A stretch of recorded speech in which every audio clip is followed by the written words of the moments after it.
des découvertes scientifiques les plus palpitantes des 50 dernières années est la présence répandue de cascades trophiques.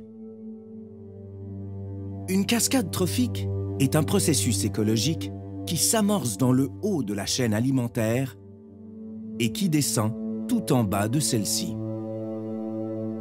Nous savons que les baleines mangent du poisson et du krill. Certains prétendent que tuer des baleines augmente la quantité de nourriture disponible pour les humains.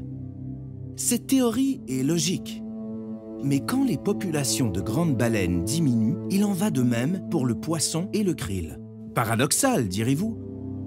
On peut penser que ces espèces augmenteraient avec la disparition de leurs principaux prédateurs. Mais les baleines ne font pas que manger ces animaux. Elles contribuent à leur survie et à soutenir la totalité du système vivant de l'océan.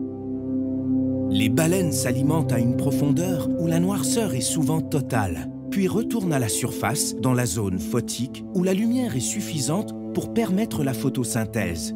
Elles libèrent ce que les scientifiques nomment des panaches de matière fécale, comme de vastes effusions de cacapultes. Ces panaches sont riches en fer et en azote, des nutriments souvent très rares à la surface et dont le rôle est de fertiliser le plancton végétal qui vit au seul endroit où les plantes survivent, la zone photique. Les baleines ne font pas que fertiliser les eaux de surface.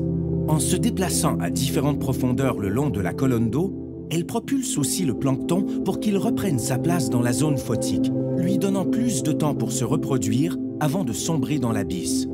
Fait étonnant, malgré l'importante diminution des populations de baleines, le mélange vertical des masses d'eau, entraîné par les mouvements verticaux de ces animaux le long de la colonne d'eau des océans, est presque égal au mélange généré par l'ensemble des vents, des vagues et des marées du monde entier.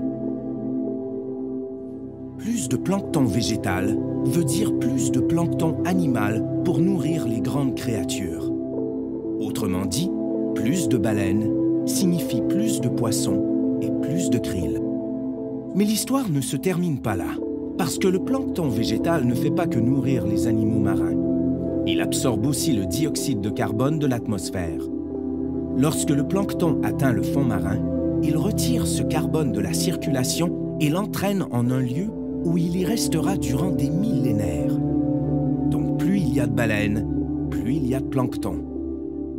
Plus il y a de plancton, plus il y a de carbone prélevé dans l'air.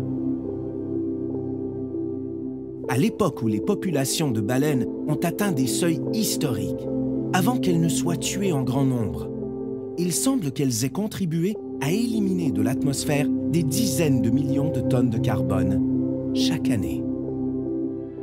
Les baleines changent le climat.